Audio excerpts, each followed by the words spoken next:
some cups full of paint.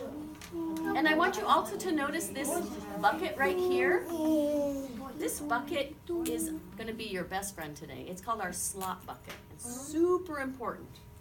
Super important. Probably the most important piece of equipment we have today is our slop bucket. I'm going to take this cup. I want you to watch me so closely that it's like a movie you're making in your head, so that when it's your turn to do this, you'll remember all the steps.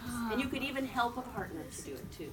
I'm going to take the cup off the bottom and put it in my slop bucket.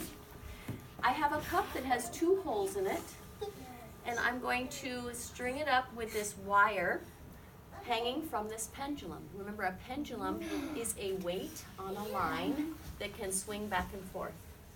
So I'm going to string it up, and watch how I do this. I'm going to go inside the cup and inside the cup.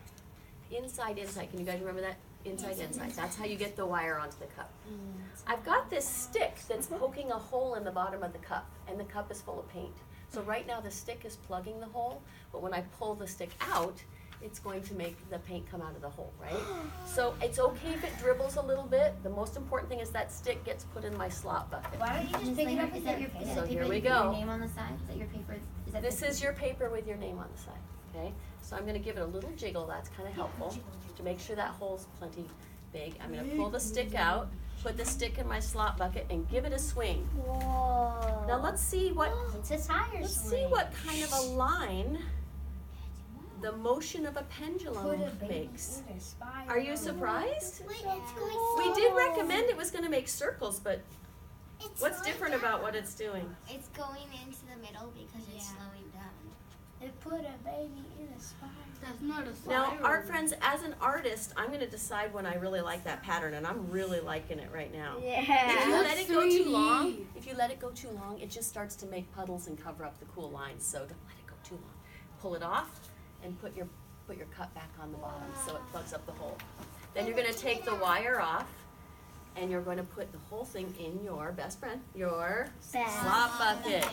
So far, I've got paint kind of getting around here a little bit. This is latex house paint, so this will stain if it gets on the carpet or your clothes. So that's why we're being really careful and we're making sure that we have everything going in the slop bucket. So the way that we're going to do this is, kids will be in groups of 3. I'm just going to say one more thing. Boys and girls, this is a really cool project. I don't know if you noticed that. This is weird. I would